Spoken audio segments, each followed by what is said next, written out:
It is possible to commit no mistakes and still lose. That is not a weakness, that is life.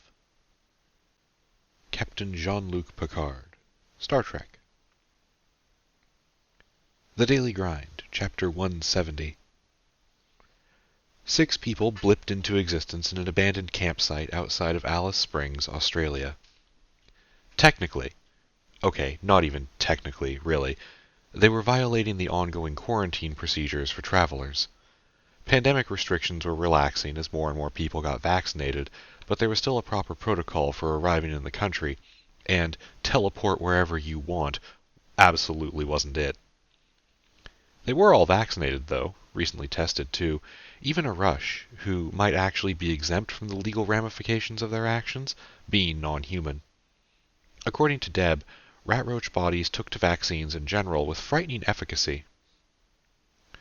Taking in the scenery in front of him, James stepped forward and stumbled over something in the dark, swearing as the heavy pack he was wearing unbalanced him. They had planned for a huge number of dungeon-based problems, and somehow he'd still forgotten there was a time difference. Behind him, Alana and Anesh removed their hands from his shoulders, Alana swearing as she tripped over the same rock James had, while Anesh stayed put as he pulled his phone out and engaged the flashlight. James did the same, as did Nikhil behind them, and as their eyes adjusted, they got a decent look at the empty campground they were in. A Rush, not needing light to see pretty well, made a stilted motion and stepped away from the humans. The last member of their group, Alex, almost immediately tilted sideways as the person she was leaning on shifted away, her own heavy pack unbalancing her with a yelp. The 6 of them were the planned team for this initial delve. James, Anesh, and Alana all basically just had dibs. A Rush had been asked because the rat roaches needed all the help they could get with things, and it would be nice to get to know him better. Nick and Alex were, well, it was wrong to call them filler, but they were just very interested and hadn't been in nearly as many dungeons as a lot of members of the Order, and they had asked first. Reed had complained that James was stealing his best research assistant. Harvey had complained that James was stealing Response's best medic. Nick had complained that he basically never got to go on delves, and yet somehow had 2 jobs in the Order, so James had snatched him up for this as soon as he'd shown an interest, but had made the concession to Research and Response to not poach any more of their members for this particular run. In contrast, Alex didn't seem attached to any particular project in the Order at all. In fact, James wasn't actually sure what she did. He'd been kind of surprised to find that the answer was mostly just background research for other projects, and then trying to guess at how blue totems worked in her free time. The answer left her pretty unattached, and she was happy to tag along. Alex was the kind of person who legitimately loved dungeon exploration, and James was pretty sure she loved it more because it was dangerous and not in spite of the danger. Sadly, as much as they'd wanted to come, Rufus and Ganesh were excluded on the grounds that anyone the wind could physically pick up and throw off a cliff was off the guest list for now. Similarly, while they had talked to the Cameronda population about it, none of them were confident enough in the mechanical arm harness to test it under harsh conditions like this. Frequency of Sunlight was confident that she could get through without arms, but she was vetoed, and not just because her girlfriend was worried about her, more because she'd be low to the ground in snow that would be waist-deep on a human. "Kinda cold here," James commented. "Isn't it supposed to be warmer here in the later months?" "It is barely October," Alana corrected him. "Also, it's night. Everywhere's colder at night." Nick slid his pack off. "So, what's the plan, glorious leader?" he asked. James sighed and looked around. "Well, what time is it?" He checked his phone. "Okay, we've got an hour until sunrise, so let's just take a bit to relax, get our gear on, start moving in the right direction." He glanced in that right direction and then back down, shaking his head as he instantly lost the ability to remember the mountain. Planner's trick is weird. I know it's there, but I can't... This is going to be a headache until we get inside. "I'm going to look that way for an hour," Alana said, dragging her feet through the packed dirt as she turned to face away from their destination. "For some reason I thought you guys would be way more professional." Alex looked awkward as she spoke. "Like, I know all of you, a bit, but I figured, for something like this..." Oh, we're capable of being professional, James admitted. But we're not in the dungeon yet, and I don't feel like staying serious for a whole walk there. Sounds exhausting. Alana checked their map. On that note, judging by where the last group was when they got dungeon napped, we're probably about a mile away, right near the place, which actually might explain why this campground is empty. Yikes. Don't like that thought. Oh, no, I just booked it ahead of time, James told her. Well, Karen did. It's fine. He looked around as everyone found a seat on a rock or part of the ground or one of the benches and set their packs full of gear in the middle of their group. Rush, you doing okay? He asked the newest member of the order. The rat roach gave a slow nod, like he was uncertain. New smells, and something familiar, he spoke through his awkwardly shaped mouth. I will adapt. All right, just let us know if you need help with anything. Telepad travel can be uncomfortable. They took some time to relax and mentally prepare for what they were about to attempt. At a certain point, Alana stood and started stretching, and a couple of the others followed her example. A half hour of nervous waiting later, and the sky started to lighten, and they started taking turns to change into the cold weather gear and armor combination that they had prepared. The heavier coats and gloves could wait until they actually entered the dungeon, and it would be uncomfortable to make the hike there if they started to warm up any more. But it wasn't worth trying to change clothes in a blizzard, and they were mostly all used to long walks in armor anyway already. Arush actually had semi-customized armor plating, adapted with one of the absorbed blue orbs that let somebody refit clothing. He seemed... Well, James wasn't used to reading the rat roach's emotions yet, but when presented with the bundle, he'd stared at it for several minutes as he held it in all three of his forward hands, clutching the package like he was worried someone would take it back. He'd almost held off on giving the rat roach the custom-fit status quo glove as well, worried that the big guy would start crying if he was handed too much too suddenly.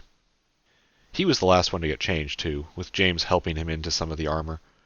The rat roach was clearly trying to control it, but James still noticed that he flinched every time James had to touch some of his tan fur to buckle a strap properly. Hey, he muttered softly to their new recruit. If you're uncomfortable with anything, just let me know, okay? I know it's hard to remember, and no one will blame you for reacting otherwise, but we aren't... I mean, you're a person, okay? That matters to us.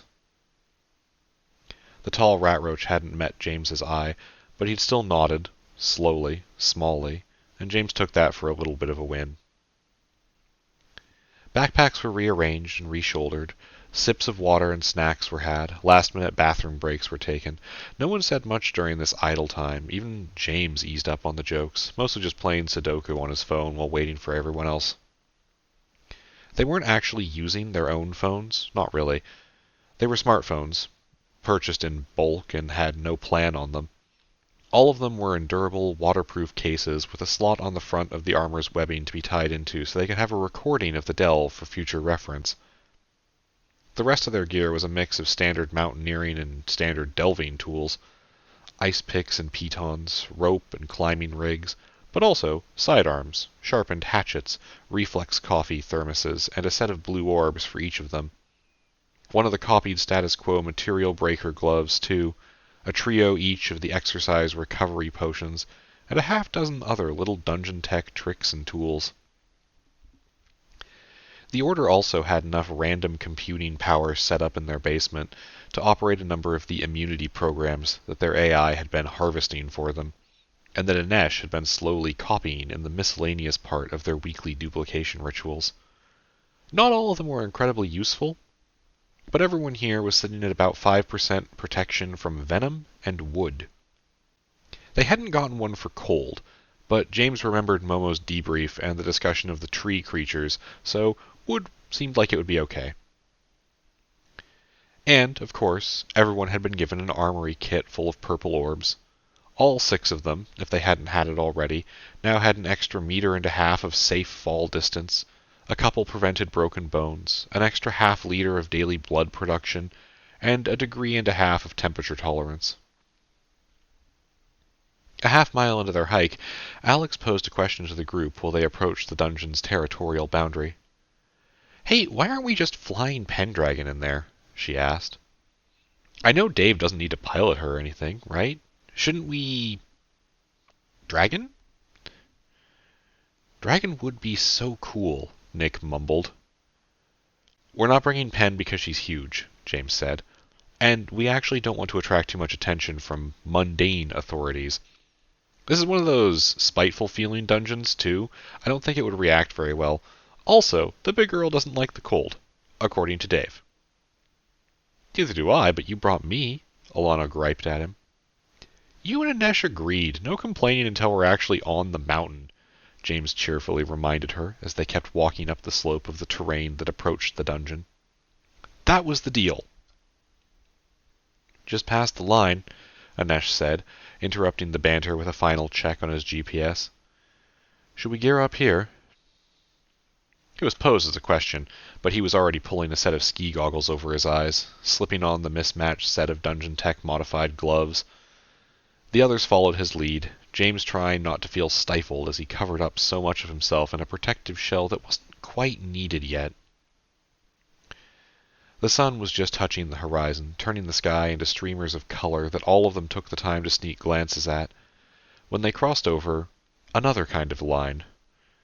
They were still in the middle of the Australian wilderness, still approaching a mountain that seemed to never get closer, but suddenly there was a feeling in the air, a feeling of being watched, not too closely, but just the grim certainty that action was being taken somewhere out of sight.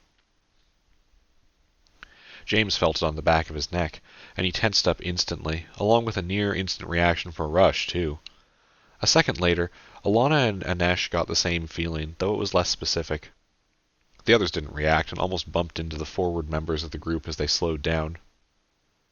"What's up?" Alex asked tentatively, still not quite comfortable with casual dull team conversation, but trying her best.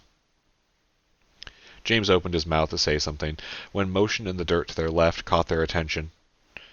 "Group up," James called over the sudden wind and kicked up dirt. 20 meters in front of them, an oval of twisting lightning was forming in the air, growing steadily, beginning to move toward the party. An archway of crackling energy, it was still possible to see something on the other side. Apparently, in the absence of doorways, this dungeon just built its own. "Here we go," James said. "Everyone stay calm, pair off, get ready to land and start moving." The dungeon's net sprung into motion, whipping forward at an appropriately lightning speed. Anesh and Alana linked arms, leaving James to step back and pair off with Alex, feeling the other girl vibrating with either fear or excitement.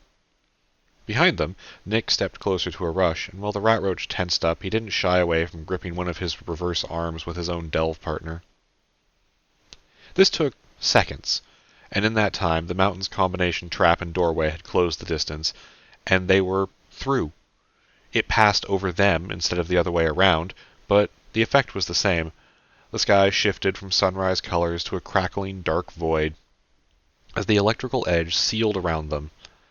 And then they were standing somewhere else, falling slightly, sensations snapping into place around them as they crossed the edge between the real world and the dungeon's domain.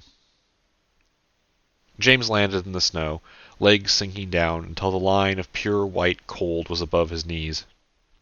If he hadn't sunk so deeply, he would certainly have fallen, but the soft powder stabilized him just enough. Next to him, Alex pitched forward, and he braced his feet and pulled her back upright.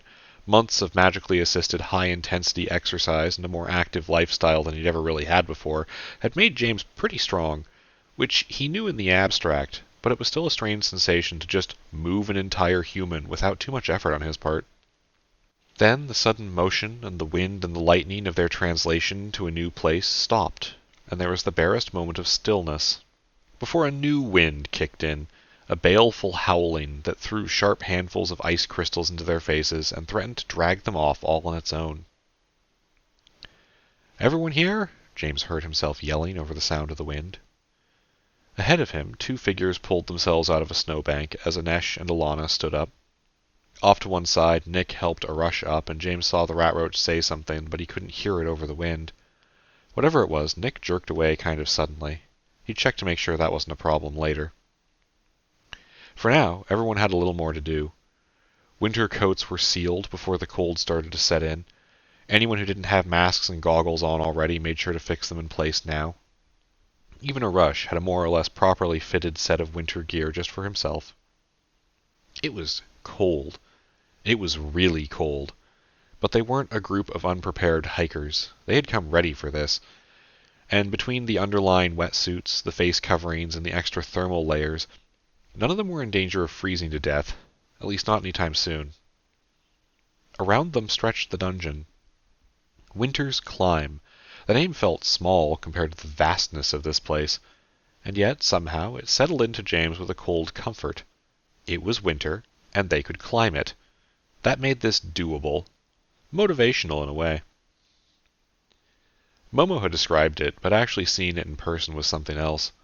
The sky felt too close, and not even 20 feet behind them was the edge of a cliff, beyond which was just more sky and distant mountains barely visible through the white and black curtain of wind and ice. Ahead, the peak was so tall it wasn't visible. Up and up and up it went, a somewhat gentle slope at first, but rising at higher angles as it pierced through a cloud layer. Beyond that, there was more. James could feel it. There was no sun or moon, no way to tell if it was supposed to be day or night. Instead, the sky radiated a dull, pale gray light that made the shadows of the landscape jump out without ever making it feel like they had good visibility. He saved his voice, instead using hand gestures to get attention and get everyone moving. The snow whipped around them, a slurry of ice crystals that would have been far more threatening if they weren't wearing protection from the wet. But for all the wind and weather, visibility here wasn't too bad. Not yet. And there was only one way to go, really. Up and forward.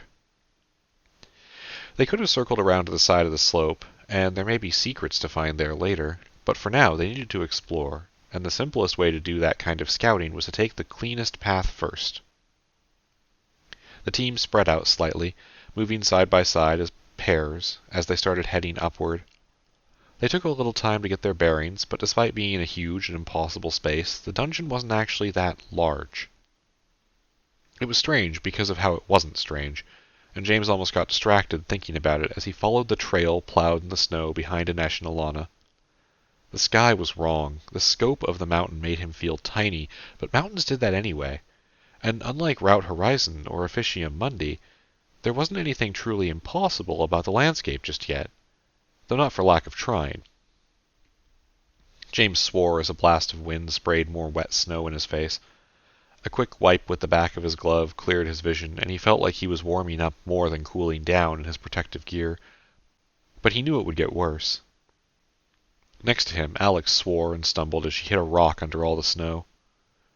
"How far up does this go?" she yelled over the wind at him. "No idea," James replied. "It might just be the whole way this."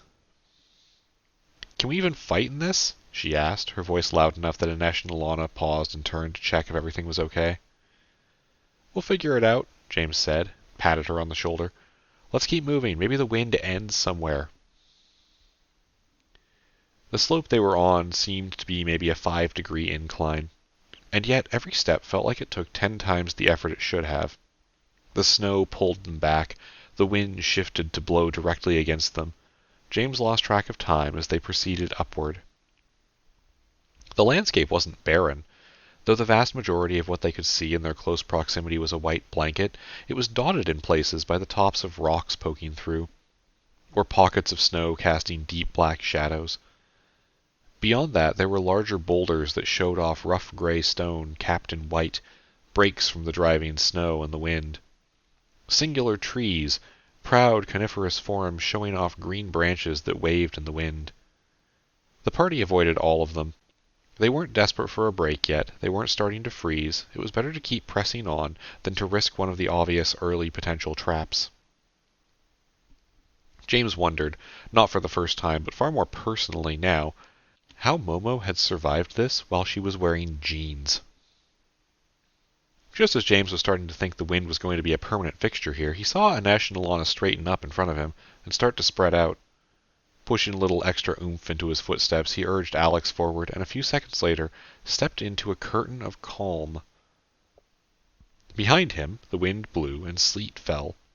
Here, as suddenly as stepping through a door, it was quiet, placid, only a light drifting snowfall that gradually added to the powder around them. "Oh, thank fuck," Nick exclaimed as he pushed forward, a rush an arm span away. He wiped the slush off his goggles, and James took a moment to clear his own vision before pulling the goggles up to his forehead to get a better field of view. Nice place, Alana said, sliding her mask down to take a breath of the air here.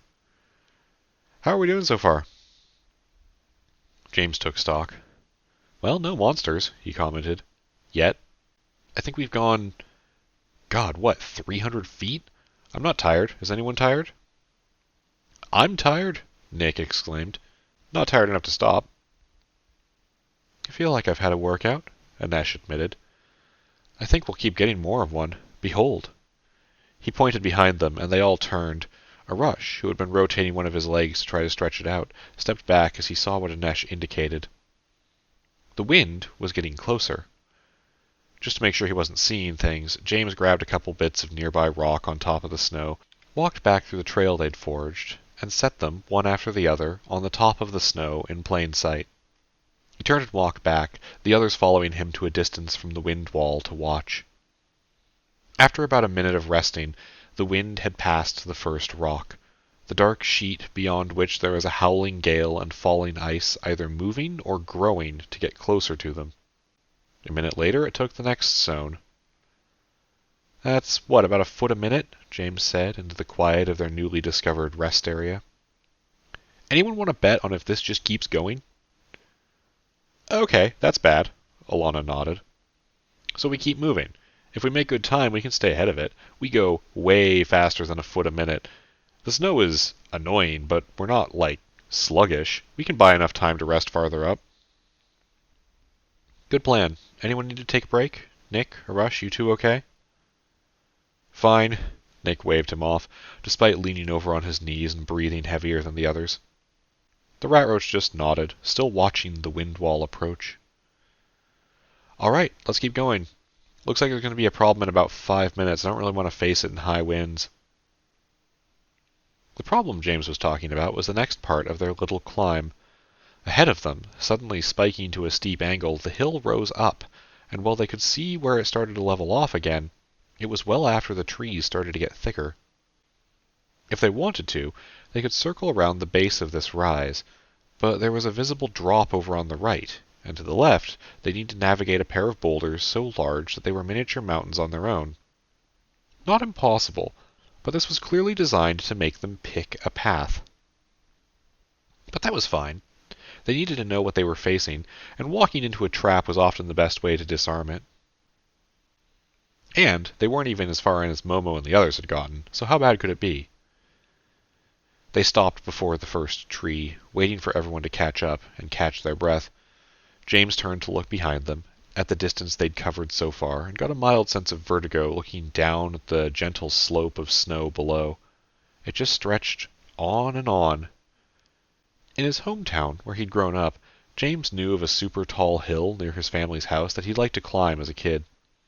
From the top of that hill, he could see the lights of the city below, and even knowing as an adult that he was only seeing a thin sliver of the whole thing, it filled him with a sense of perspective and scale. So far, in the last hour of trudging through the snow, they had cleared a height of barely twice that hill, and looking down, he felt less like he had a grand perspective, and more like this was harder than it should have been. All right, keep an eye on the trees, James said, turning away from the path they'd cut. The ones the first team fought had things drop out of the upper branches, but I don't want to trust that there aren't a dozen different tree-based hazards. I'll go first. Draw anything out, Alana commented. Just don't let anything eat me, okay? James tried to think of a joke, but he was too focused on the task at hand, so he just offered a nod and a smile instead. The group formed up into a wedge, following Alana as she stepped up and past the first tree. Almost immediately, there was a twang that cut through the air like a musical note, and a rush of motion and a slapping sound as something whipped around from behind one of the trees and nailed Alana so hard it carried her off her feet and 4 trees deep into the small grove to their right. And then, the trap springing as their cue, a score of points of motion shifted overhead. Long, brown, multi-jointed limbs, centered around no particular body, just more limbs, unfolded from their camouflage spots in the tops of the otherwise bare trees. They didn't have faces, didn't have anything except their limbs and hands with fingers like splinters, but all 5 of them fell into the snow with almost practiced ease, and kicked up plumes of white as they started rushing the delvers who were still standing. James unhooked his hatchet, pulling it into a solid grip, and thanking the foresight of whoever had suggested using the tactile feedback pen on their gloves. With his other hand, he slapped at Alex's shoulder. "Cover fire!" he yelled, stepping forward shoulder to shoulder with Anesh, and trusting the girl to make use of the 2 of them as a front line. He didn't know where Nick and Rush were, and with the stick things closing in, he didn't have time to check through the snow around them. The first one closed the gap, jetting ahead of the others. It looked like they were swimming through the snow almost. But when it put on its final burst of speed and lunged through the air, James timed the trajectory of its jump and pulled on his enhanced agility, slamming the hatchet's edge into one of the joints between 2 of the branches reaching for him. It bled a thin green sap, painting the snow and turning the spot it landed into a slushy mess as it thrashed around blindly. James didn't know if the creature was out of the fight, but it had lost a lot of its forward momentum at least, and that counted when it came down to seconds that mattered in a skirmish like this. Behind him, to the left, gunfire popped off as Alex took somewhat imprecise shots at the rest of the pack. At least one scored a hit, but there was no time to celebrate because then the others were on top of them. James ducked the one that came at him head-on, but a second one of them ignored Anesh scoring a glancing blow on its side and hit the snow between them, pivoting to sink claws into James's leg. It didn't penetrate through the armor, but it did get a good grip, and it yanked with more strength than its mass should have allowed, sending him sprawling to his back with an oof as the air left his lungs and he breathlessly gasped. More gunfire and a splatter of green on the white snow, but Alex wasn't really a marksman, and she was firing too high to try to avoid hitting James, which, to be fair, he appreciated, but when the last one of the things fell on him, he didn't much care if she took a few more risky shots. He grabbed the branch thrust at his face and twisted it around his arm in an attempt to break it, but the wood flexed and held, pulling like wet clay. With his offhand, he snagged a loose grip on his axe and started hacking with as much force as he could muster, planting lines of bleeding green on the side of whatever branch he could reach as the rest of the creature scrambled to cut through his coat and armor, until eventually the hatchet stuck and he lost his grip on it. Then James remembered what was on his left hand, and he mentally tapped the command to the glove for "break wood," lashing out with a closed fist, and being rewarded with a fracture splitting down the creature's middle with a resounding crack. When Anesh sank his own axe into the back of the stick thing's biggest central branch, the closest thing it had to a body, and it twitched just a few more times before falling onto James limply, he was very grateful to his boyfriend. He shoved the broken corpse off himself, finding it dramatically lighter than it had felt a second ago, and staggered to his feet. The stick figure on James was the last one to fall, and Nick was already helping Alana up to her own feet where the clothesline strike of the trap had utterly failed to kill or injure her. "Everyone good?" James's voice sounded strange in the crisp air, muffled slightly by the snow, even in the flattened area around where he'd just been wrestling with a tree monster. Anesh chimed in almost automatically. Dozens of dungeon excursions with James having prepared him for the moment right after a fight. Shortly after that, Alana gave a groan of assent and a thumbs up, followed by a yelled, "Yeah!" from Nick. Rush didn't say anything, but hadn't actually participated in the skirmish, so that was okay. But the rat roach did step forward, leaning down to peer at James with misaligned compound eyes. He raised one of his paws, a gloved talon reaching out to poke at James's cheek. James winced and flinched back. "Ow!" he yelped. "Wait, ow. Shit, I think that thing cut me." "James," Anesh said, stripping gloves back to tilt James's face toward him. "Oh, this isn't good." "I've been cut before. It's fine. Known issue," James said. "We've got a med kit. It'll keep until we get—" He trailed off, raising a finger to tap at his face, initially enjoying the tactile sensation radiating through the glove and onto his fingertips, but then flinching in pained concern. "What the fuck?" he muttered. "What's... Ow! What?"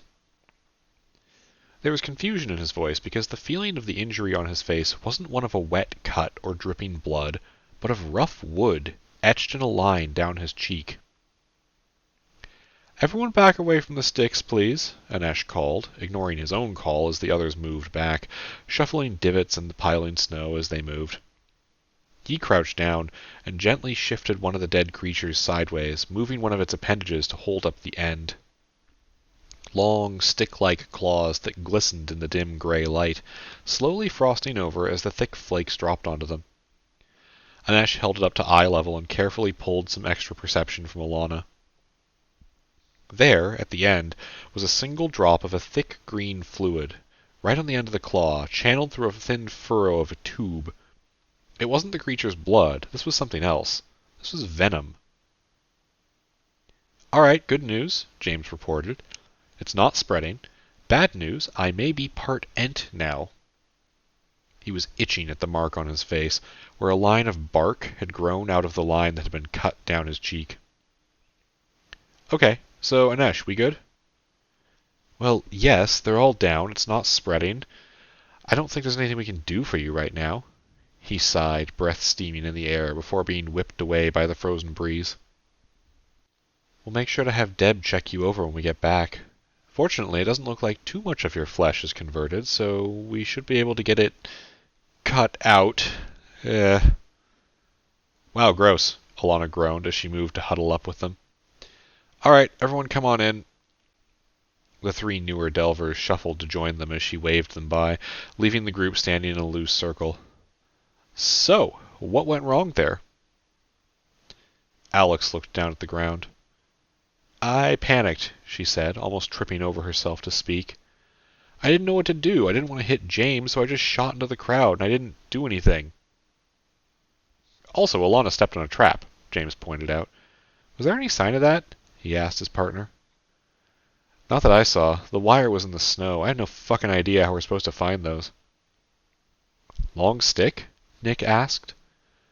"Oh, we didn't bring a standard issue 10-foot pole," James slapped his forehead. "I regret this every time." His excited words muffled by the white drift around them. Anesh, in reply, simply turned and slowly pointed at the pile of dead stick creatures. "They don't count, Anesh. They're full of venom that apparently turns you into wood." James sighed. "Anyway, Alex, you did fine. We didn't have time to set up a firing solution, so shooting to prioritize not hitting us was probably a good idea. Also, Nick, good job going for Alana." He looked around.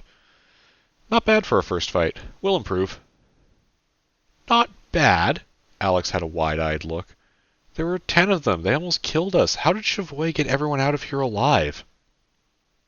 "Well, they had a Camerconda, to be fair," Anesh reminded her. "Why didn't we bring a Camerconda?" James shook his head. "Because we planned to go up past where a snake could safely climb. We already kind of have. Morgan carried Color of Dawn out of here, which... Yikes. Impressive as hell, but not something I want to do."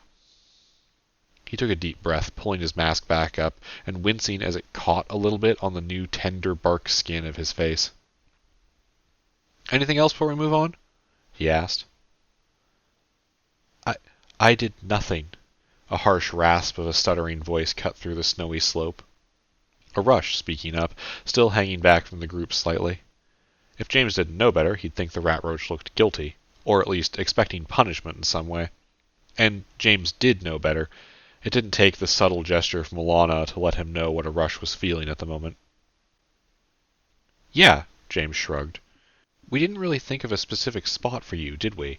I don't know, do you have any ideas? Where do you think you could fill in?" "I don't know," a Rush rasped, switching without thinking about it to Spanish instead of English for a moment. "I could go first? Find traps?" He sounded uncertain. "I'm better suited for that," Alana answered. "Look, not a scratch." She slapped the front of her armor. "How about flanking? Hold back, take care of anything that jumps anyone." The suggestion was latched onto like a life raft, a Rush nodding nervously, the antenna wrapped in thermal cloth bobbing in the wind as he did so. "Okay, glad we got that settled. Now what?" Alana asked. "Well, they didn't drop anything magical," James said, "which we kinda already knew. No kill notifications, anything like that?" Head shakes all around him, and as James took a second to examine his companions, he noticed that the two people who were least experienced with surviving dungeon fights had a little extra jitteriness from adrenaline wearing off in their own head shakes. Internally, he suppressed a wince. This wasn't the place to stand still, but they probably should take a break soon.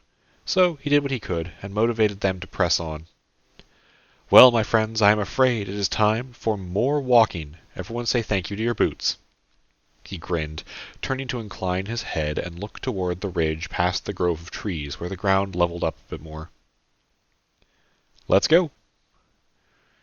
James started walking, taking point this time next to Alana, between 5 and 10 feet to her left, the two of them cutting trails in the snow for the others to follow. His leg muscles were definitely feeling the exertion, but not starting to sting or ache yet as he turned his armored self into a makeshift plow. If he'd been sucked in here, unprepared, James didn't know if he could have survived.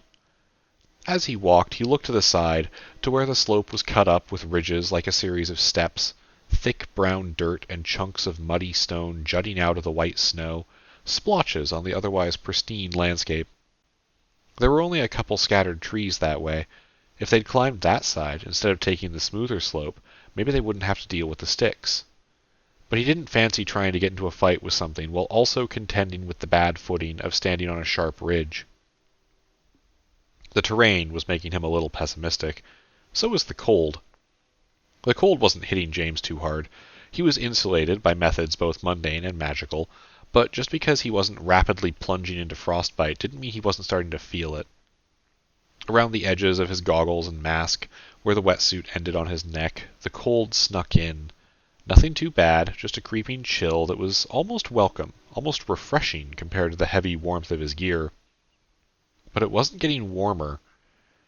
When the first casual scouting party had been pulled in here by accident, Chavoy had been in khakis. Morgan and Liz had been in shorts. Color of Dawn hadn't been wearing anything at all, and Camercondas did feel the cold. James was pretty sure he would be dead by now if he had been in shorts.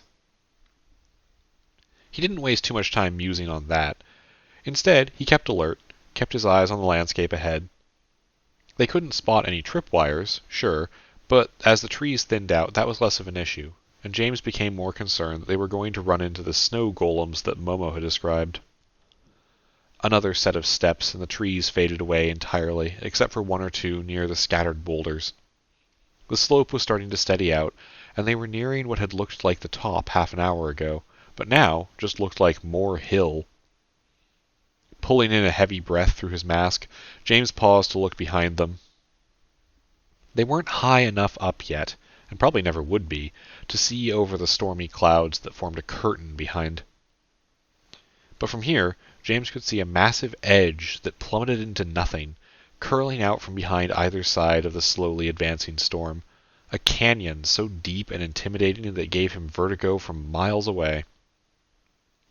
While he watched their backs as the others kept moving up toward him, gradually closing the gap between their line, he swept his vision around, making sure anything that was moving wasn't doing it toward them. And as he did so, he paused. To their left, where the step-like ridges had long ago dropped away to form a small valley that hemmed in their options if they needed to run, there was another path. Or, not exactly a path, but a point that James's brain locked onto and kind of hurt to look at. "Yo," he elbowed Alana, who was performing a similar sweep of the other side. "What's that look like to you?" James asked as he pointed. Alana turned and stared, the motion noticed by the other four who were approaching, who also glanced in the same direction. When she spoke, muffled by the face covering, it sounded annoyed. "That looks like two places at once," Alana gave an irritated huff. "Part of it goes off a cliff, part of it's a path down." "I think it's a path up, but yeah," James shook his head. "Gotta watch out for those, I guess," he declared. "We're almost over the top. Let's start looking for a good place to set up camp and take a break." "How far up do you think we are?" Alana mused. "Farther than they got, right?" "Probably. I don't recognize anything from how Momo described it, but that's sort of the problem with places like this. Hard to describe sometimes. But I think, unless it shifted, that the place they stopped would have been at the base of this hill. James shifted his backpack around, trying to get the strap to dig into an itch on his shoulder. But we don't know how this place passes out rewards, and we're stopping so we can have a base to explore from. Yes, thank you. Anesh walked past, panting as he trudged through the lanes in the snow, but not stopping as he hit fresh powder and kept going. If I stop moving, I'm not getting up for another hour, he said. So let's go. Their boyfriend kept moving forward, taking the lead. A sheepish-looking Alex slid by them. Should he be yelling in here? She asked, pausing only briefly to talk before moving to catch up with Anesh. Not even a little bit, James said. And yet, it was easy to let his guard down here. So far, this dungeon had felt almost normal. Oh, sure, there were venomous literal woodland creatures, and the bottomless cliffs, and the storm that was slowly chasing them. That was all neat and weird, sure. But the landscape looked too much like what he remembered from ski trips to Mount Hood as a kid with his family. So far, the most injury Winter's climb had managed to inflict on him was the mental pain of remembering spending time with his dad learning to snowboard, and then remembering that his dad didn't remember he existed.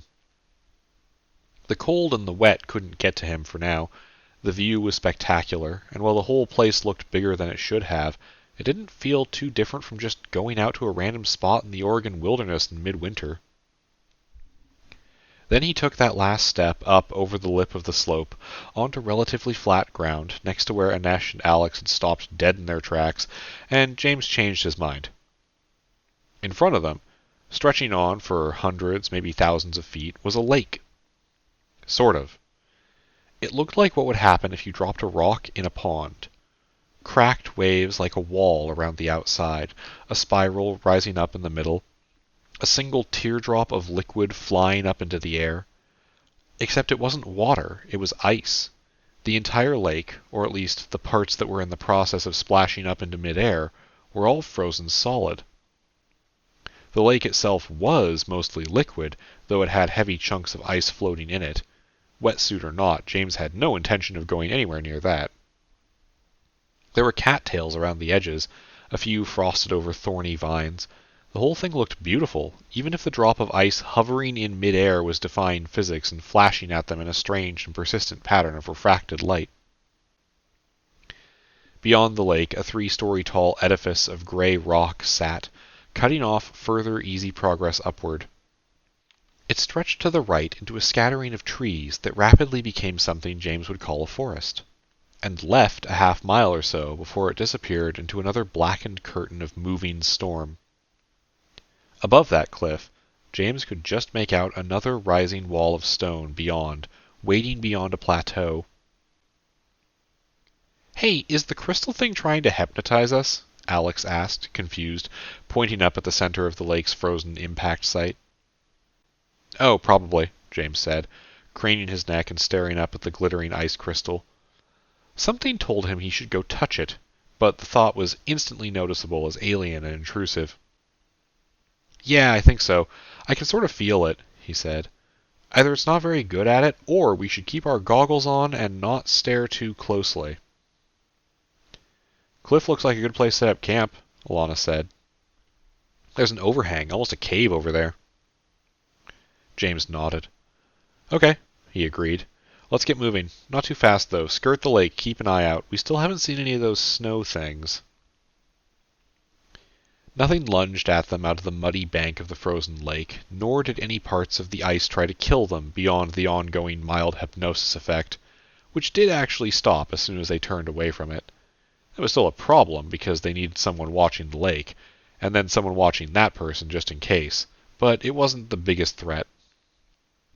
But it wasn't longer than half an hour before they had a spot that was dry and sheltered from the worst of the wind whistling across the ice and exposed rock.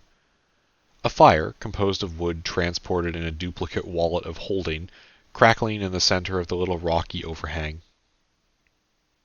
"Not bad for the first half-day," James mused to himself, looking out at the rising icy walls around the lake, still keeping watch for anything hostile. They'd take a short break here before they got to work exploring this cleared area, this flatter zone at the top of their first hill. Tonight, if they even got night here, they'd rotate guard shifts while they slept in turn. And then, tomorrow, more climbing, more exploration. For the rest of the day, though, once everyone was feeling better, it was time to start poking around with what they'd found so far.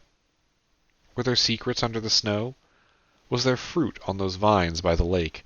Were there any natural resources within easy reach? They were here to explore, and for once they'd come in the first time prepared to catalog what they found. James couldn't wait to see what was out there.